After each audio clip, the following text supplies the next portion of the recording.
Chiro Hustle. Sit back and learn from the greatest influencers in the profession on the world's #1 chiropractic podcast. Before we dive into this powerful episode, please remember to subscribe to our channels and give us a 5-star rating on iTunes to continue hustling. This episode is brought to you by Excite Medical and the DRX 9000, Chiro HD, Softwave, Cool Blue VA, Bridge Financial, 100% Chiropractic, Chiro Health USA, ChiroScript AI, Chiro Moguls, the Chiro Speaking Company, New Patients in a Box, Pure Chiro Notes, Titronics, Sherman College of Chiropractic, Life Chiropractic College West, Pro Hockey Chiros, Pro Baseball Chiros, and the IFCO. You can benefit from a full list of sponsors by visiting our sponsor page at chirohustle.com/sponsors.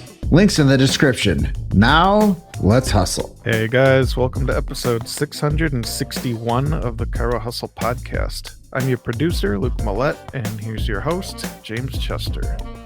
So today we have the opportunity of interviewing Natasha Saavedra. And if you want to hear our conversation about sales, marketing, and systems, stay tuned for the full episode. Welcome back. This is another episode of the Chiro Hustle podcast. Today I have Natasha Saavedra coming on with me, a dear friend of mine. She has a company that we're going to talk about today called Medical Dojo. And we're going to cover some things on sales. We're going to talk about some marketing strategies and systems of what her and her team do. She travels around the United States, helping chiropractors implement systems and dials their marketing in and make sure that they understand the basics of sales to where they can develop their practice into what they dreamed to be when they became a chiropractor. But before we jump into this episode with Natasha, I'm going to talk to you guys a little bit about why we do what we do. I'll be as brief as I can, but I think it's fundamental for the people that listen to our show to know that philosophy still exists in chiropractic. And Chiro Hustle stands for something, and that's freedom of speech, medical freedom, and family health freedom. If any of those things matter to you, reach out to your chiropractor and get some assistance with that stuff. Philosophically speaking, we protect BJ Palmer Sacred Trust. If you don't know what that is, go and find it. It'll be in the show notes. And when we get a little bit more fundamental, we talk about subluxation-centered chiropractic. I know that the schools are taking these words out of the future of chiropractic, so we have to stay with them. Subluxation, innate intelligence, universal intelligence, educated intelligence, all these things really matter to this profession of chiropractic. So if those things matter to you, please share the show. If you're watching this and you're like, hey, wow, I didn't know that anybody actually talked about these things anymore, and business stuff. So please share the show. This episode 661 of the Chiro Hustle podcast. Natasha, welcome. Thank you so much for having me. I really appreciate it. Yeah, it's been a while. I didn't even go back and look at like our last time we've done an interview together, but you were one of the people that I interviewed. Gosh, what year was that at the first Chiro Sushi? Exactly. Gosh, I feel like that was 7 or 8 years ago. That's how long we've been friends because I gave you a hard time. Yeah, but I mean, just to see how you've evolved in the chiropractic marketplace, quite a lot of accomplishments, helping open up offices, managing hundreds of clients at the same time, Yep. and now Medical Dojo. So Yep. it's been really cool to see the evolution of what you've been doing over the past couple of years. Yeah, it's been fun. Went from Chiro to coach to clinic to coach again. So I kind of had to do that to say, hey, help to make this thing work really well in a chiropractic office. Was that by accident? So then I went from coaching to opening and operating clinics, 3 of them here on the western slope of Colorado. And then said, no, it was no mistake. It comes down to these principles that we're going to be talking about today. And then decided to start a new company called the Medical Professional Dojo. And because I am half Japanese, I think of the dojo. My dad's a renowned martial artist. It's a place to learn. It's a place of reverence. It's a place to dial in your skills. And it's a place to be led by other people who are really, really good at what they do. So we have a lot of collaborating people and providers that are on our team that help it from a clinical perspective and a chiropractic perspective. So taking the scope of where you're at today with MedPro Dojo. Mhm. By the way, if you guys want to go check it out, it's medprodojo.com. That's medprodojo.com. Go check out the website, do a tour, and reach out to Natasha and her team. But let's focus on the MedPro. How did you get to where you are today from all the coaching and working in the offices and upstarting clinics? You want the, like, origin story? Yeah, So that well, that's what people are going to listen to, and they're going to say, "I want to work with this woman because of this." well, James is my twin brother. We've kind of been through the exact same, process, but my journey started over 20 years ago. I know it doesn't look like I'm a little, over 20 myself, but yes, it's been over 20 years, that I've been serving the chiropractic profession. I started out in a chiro office only. It was 790 square feet, and you know that area right by the hospital. We had 3 adjustment tables and a consultation room, and that was about it.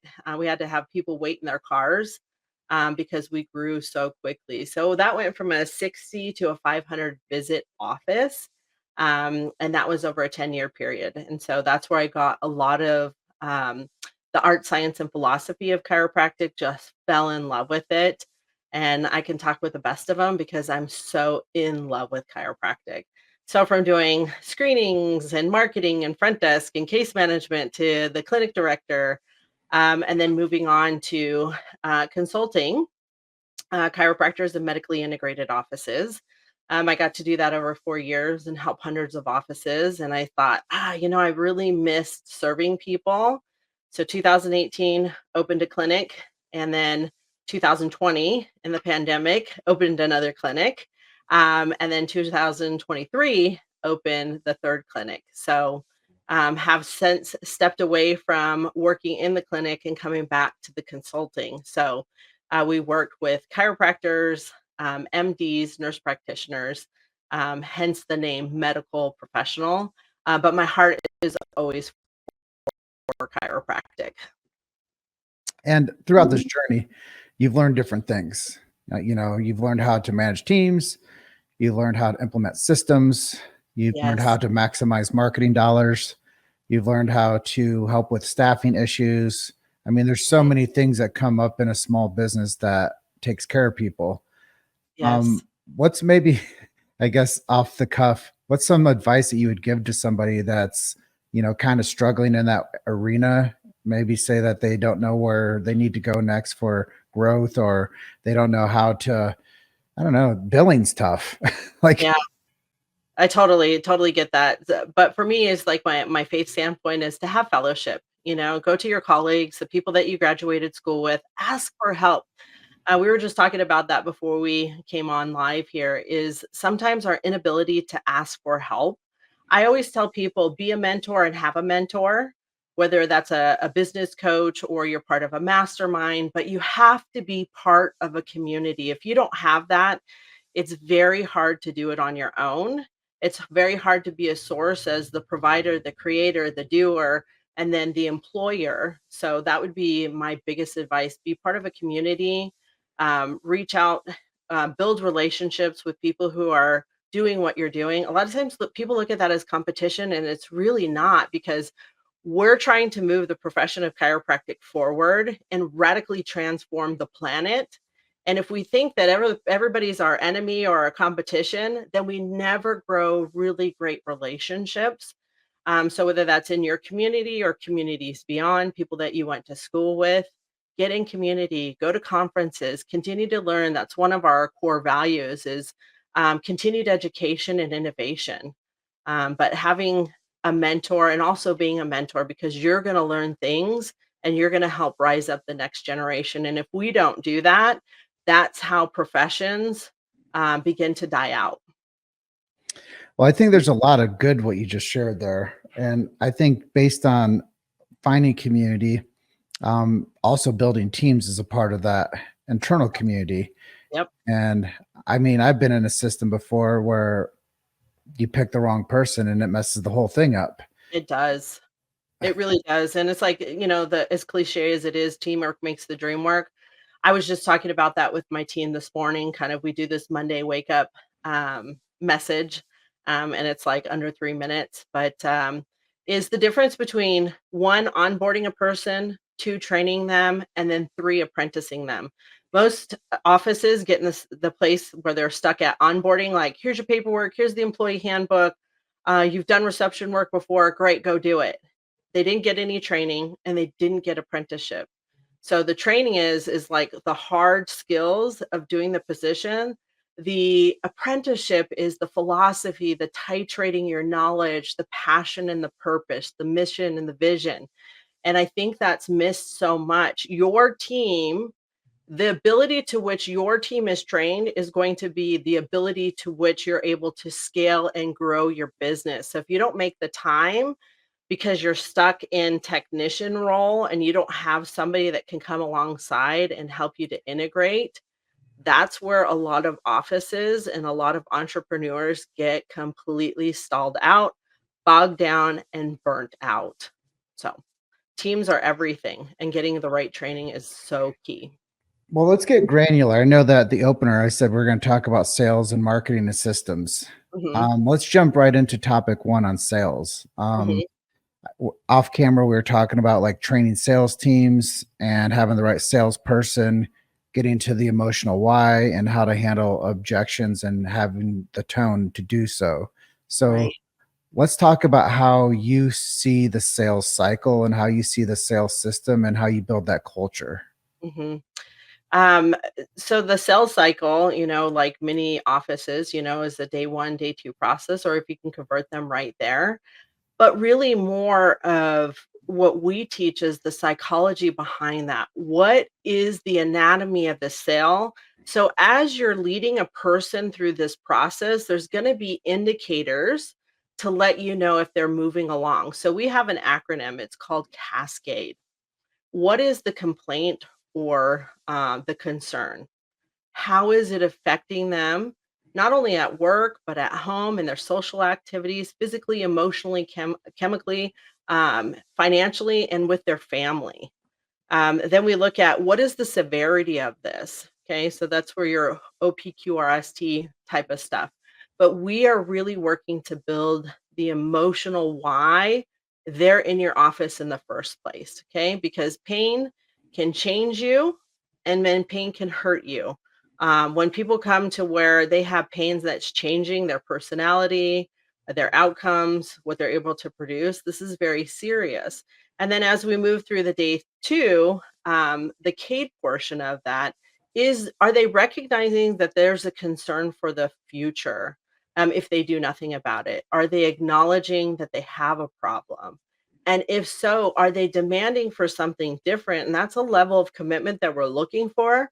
Then and only then are we having exchange with the person. So that's our Cascade acronym that we follow. But there are indicators as we go along on what people are saying, what kind of questions they're asking to say, are they getting to that point where they're demanding for something different and ready to exchange for you?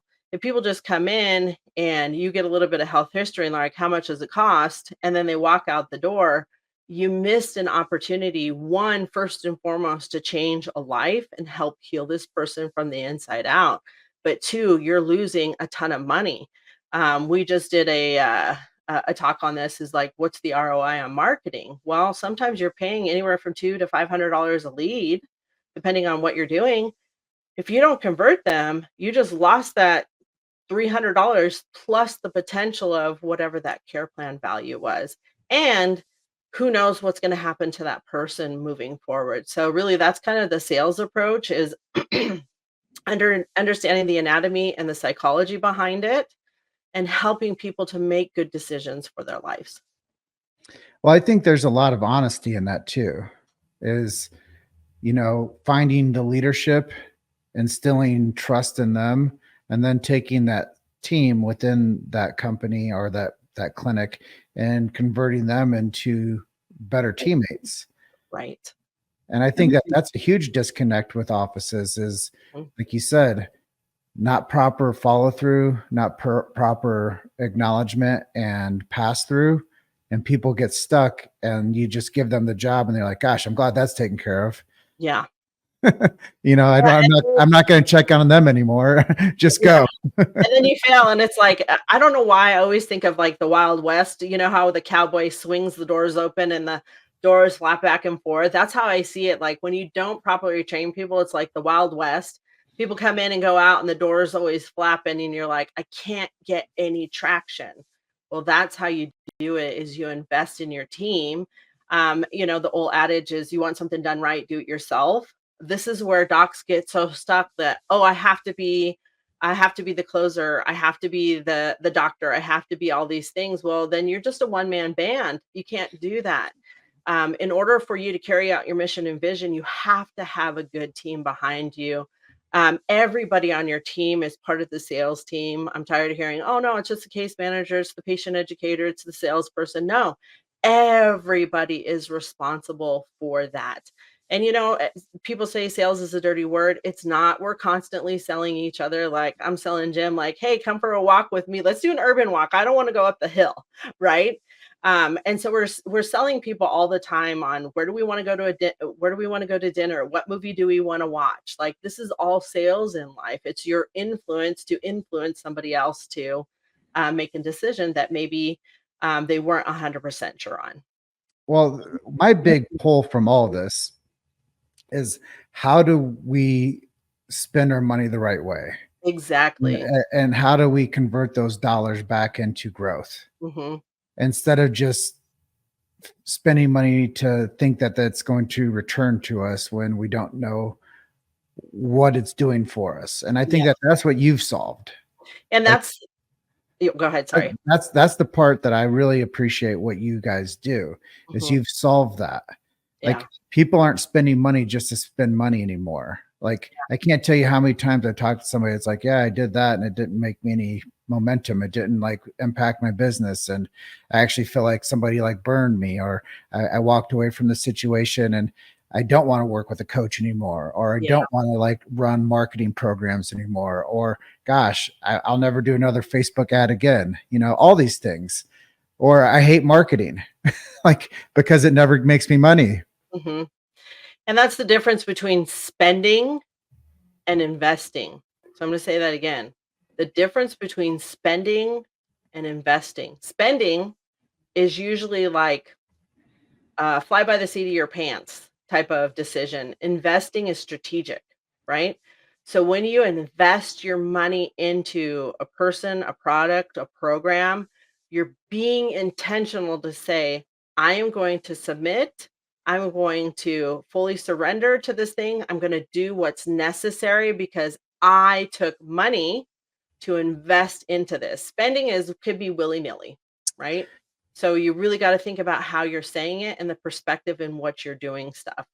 You made it to Chiro Hustle. Sit back and learn from the greatest influencers in the profession on the world's #1 chiropractic podcast. This episode is brought to you by Excite Medical and the DRX 9000, Chiro HD, Softwave, Cool Blue VA, Bridge Financial, 100% Chiropractic, Chiro Health USA, Chiro Script AI, Chiro Moguls, the Chiro Speaking Company, New Patients in a Box, Pure Chiro Notes, Titronics, Sherman College of Chiropractic, Life Chiropractic College West, Pro Hockey Chiros, Pro Baseball Chiros, and the IFCO. You can benefit from a full list of sponsors by visiting our sponsor page at chirohustle.com/sponsors.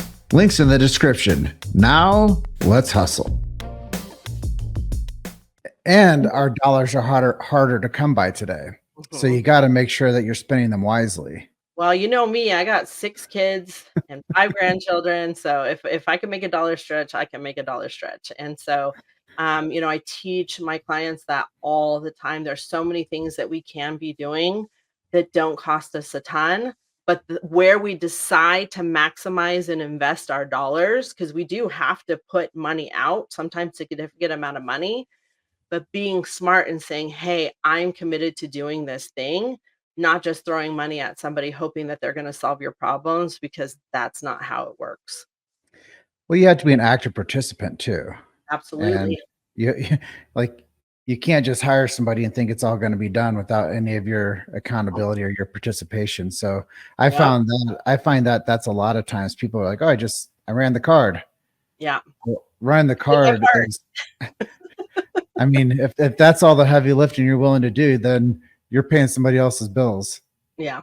Yeah. you know? And that's why we really train owners, entrepreneurs, chiropractors to how do we move away from being a technician to being the owner, the executive, so that we can spend our attention and energy on things that will help to grow the practice and allow it to thrive.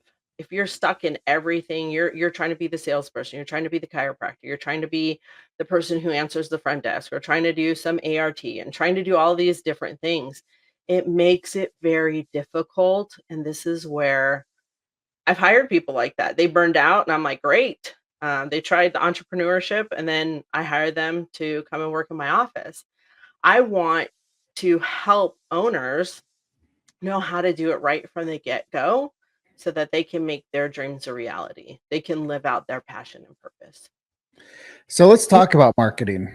Mhm. Um, I think that that's the next segue for us is diversify is something that you mentioned to me earlier. Let's talk about the diversity that you believe that all chiropractors in 2024 should be doing. Oh, goodness. Are you ready? There's a lot of things. I think people just their minds are blown a little bit when I said I always had a minimum of 5 different things. So, the newspaper, the senior living magazine, digital advertising is different than Facebook, and it's different than TV. TV, radio, social media ads, SEO, all of those different things. And then you go to the boots on the ground, referral relationships, BNI, Chamber of Commerce, Rotary, getting involved in community events, being part of health fairs, being part of the conventions that are in your town. So if people don't know who you are, they can't flow to you, they can't find you, they can't take up your services. So in every way, how can we be involved in the community through schools? I've done it in so many different ways through sports physicals, through Halloween baskets that I dropped off at schools that has our marketing information on it. There's so many different ways to market that doesn't cost money. And then you have all of the other things that you are going to invest your dollars into because that should return to you from 3 to 7 times what you invest in it. So I just did a whole thing. You guys can check out our YouTube channel. It's on that. What is the ROI of marketing? Marketers won't tell you what their ROI is. But because I've been doing this for 20 years, I can tell you statistically what I've seen, what my clients see, um, and how that translates. So you always need to be statusizing everything down into its smallest part, where you spent dollars, to what type of events or what type of marketing things that you are doing to say what's returning. And then you go after the one that's returning the highest, put more money into that. A lot of times people want to throw money at whatever's coming to them. Hey, will you sponsor our banner? Oh yeah, I'll do that. I'll do that. But we have to be wise in how we're investing our money so that it can return back to us. I even say that's biblical, right? When we look at the talents, or we'll just say coins, like one person, each person was given 5 coins, one person buried them, another person multiplied them. So are we going to bury our coins because we're scared to do anything? Are we going to take those coins and let those multiply and bring back more to us? So it's all in wisdom, but how do we do that? We talk to our colleagues, we're part of a group, we have a mentor or a coach who's guiding us in the right direction. There's so much that you gave there. I mean, just the first like minute of all the things that you said that you should be doing. That's a tall order for people. I'm sure it was like, okay, I got 10 things to do now. Yeah. Um, just if people took two things from that list, what would be the two fundamental things that you would tell somebody to like make sure that they've started with? It's definitely the boots on the ground stuff because that's free, first and foremost, and then your community events, okay? Because that's branding you. It's getting people out, or it's getting you out in the community so people will know you.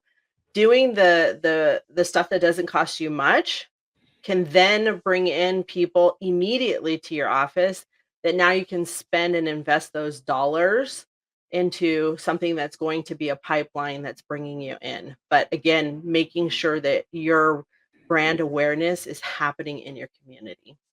What about the people that are afraid to go do that and they think that all marketing should be digital platform? Well, then you're missing out and you're going to have a really uphill battle. It's going to be tough for you. So I would say change your paradigm, get a different result, the definition of insanity. So, Yeah, I just asked that because it's a hard question. And I think that there are a lot of docs that I talk to because I talk to, since we've done this podcast, 1,300 chiropractors. And a lot of them focus more on the digital side of marketing and will put their dollars towards that because it's less boots on the ground time. It's more time for them to be a clinician. It's more time for them to spend with their friends and family. mhm. And it's the easy button. Yeah, for sure. But, it's the investing in the relationships. You're going to hear me say that over and over again because it truly is who you know and who you invest your time with, and to truly care about people. That's where it matters. And it doesn't have to be them. Hire somebody and we'll train them. We have group coaching available for case managers and front desk and marketers. Why? Because we know that's tough for the owner to give everybody attention. It's hard. Like as a mama of six, like I'm glad they weren't all little at the same time, but it's hard to give each one of your children or each one of your team members the attention that you need. But that's why we exist. We set aside a separate dojo just for team members to come in to dial in and apprentice their skill set so they can go back to the office and perform even better. So I'm sure people are watching this, Natasha, and they're like, darn it, I see all my deficiencies now. Huh? I see where I am failing with marketing. I see where my team isn't connected. I see where I don't understand sales. I don't even really have a solid day one, day two that she was talking about.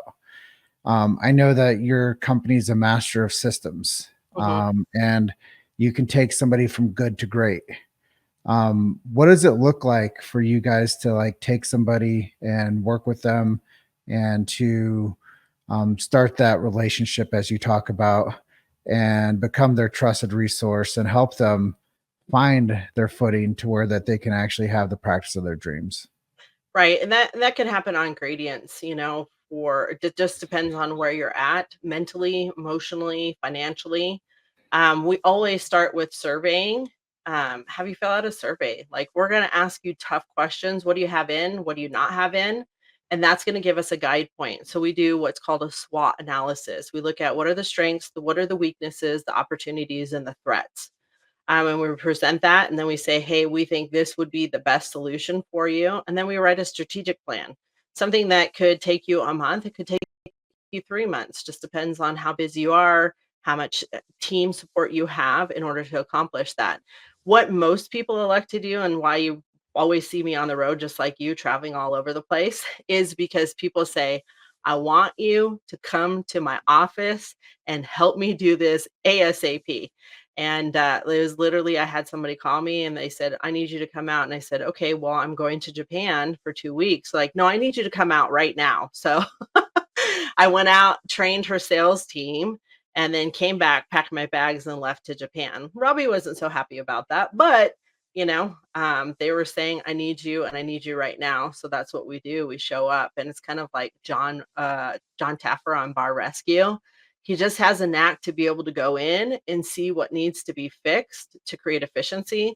I just left an office 2.5 weeks ago. I was in South Carolina, and they said, "We're maxed out on our space." And I walked in, I said, "No, you're not." I gave them 3 additional rooms just by consolidating how his staff were spread out. And now their potential for revenue is so much higher. So that's the biggest thing is like, where are you starting at? What resources do you have? We want to come alongside you. I want to hear what's of value to you, what's really important, and where do you want to go? Because I want to align with that. It's not what I want for you, but it's what do you want and how can I come alongside? How can myself and my team come alongside to make your dreams become a reality? Well, I love the idea of giving all the the blueprint. That's Mhm. that's what I kind of look at what you guys do is you come in, you look at like the ground and Correct. you see what's there. You see where there's disconnect. You start reconnecting things. You start finding efficiencies within the sales. You start finding efficiencies within the marketing. You start finding efficiencies within the intake of patients, the patient flow, and then helping people make more money, which That's right.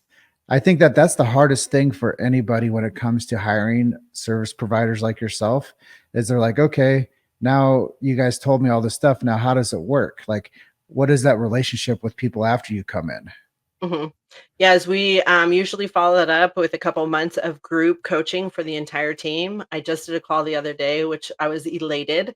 They put in a couple of tools. Each person, and there was 9 team members, or no, excuse me, 10 team members, and they each had a positive win just from being gone from their office a week and a half.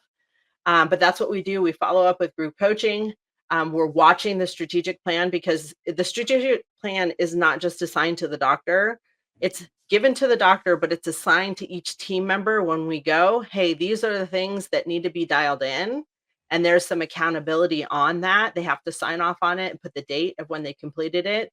And that's how our calls go. We call them the post OSD, which is post on site delivery. We go over and hold them accountable to the things that they needed to correct that they're correcting. And again, from the coaching standpoint, is pulling out what's right within them and then helping them or giving them the tools to knock it out of the park. Well, that kind of closes up my question. I mean, I was curious to ask you, like, if there was like some massive success story that you've seen over the past year that you came in and you saw this complete mess and you were able to rehab it Yeah. and make it work the right way again. Yeah.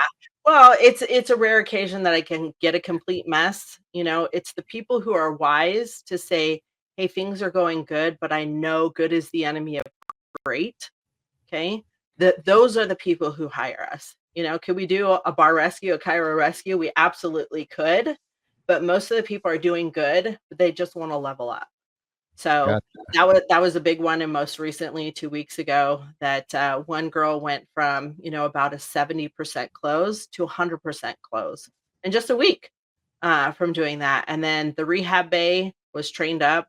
They knew what to be doing to, help their patients move through the rehab bay without them having to be one-on-one because they were at a capacity block, and if you're at a capacity block because of inefficiencies, now your total production capability goes down. And when your production capability goes down, so does your collections ability. So it's like, how do we create systems in place that support people getting what they need, creating more efficiency so you can get more production?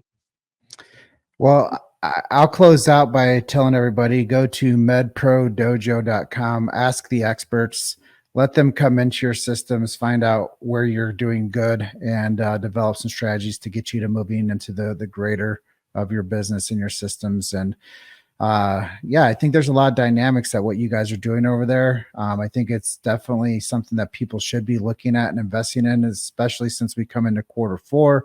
And as we're coming into the 25 new year, set your marketing calendars, reach out to Natasha and her team, let them come out, look at your systems, get under the hood, do your diagnostics for you, and let her tell you how to fix this thing and move forward. Yeah, let's go. Well, is there anything I didn't ask you that you think we'd like to close out with? I don't think so. Probably, it's like once we hang up, it's like, oh, darn, should have mentioned this. But listen, chiropractors, I've been serving this profession for 20 years. It is the greatest profession on the planet. Get help, have community. Don't be afraid to ask. Seek and you'll find it. Okay. Knock and the door will be opened.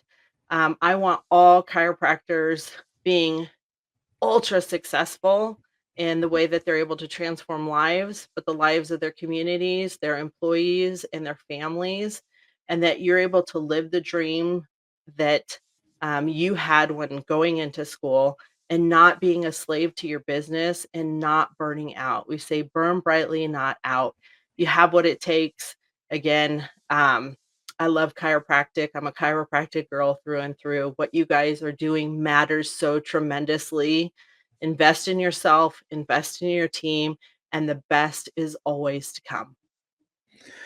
Well, Natasha, thanks for making some time with me today. Thanks for inspiring our audience. Thanks for pouring out with your time, talent, and giving people the best you can. And all of you watching, take your treasure and give it to Natasha. So we can have a full circle there: time, talent, and treasure, and Yes. results. And love and appreciate you, my friend. Love Your you so episode 661 of the Chiro Hustle podcast. I'm going to close out by telling everyone you're just one story away. Keep hustling. I'll see you guys in the next episode. Bye for now. Thank you. Bye.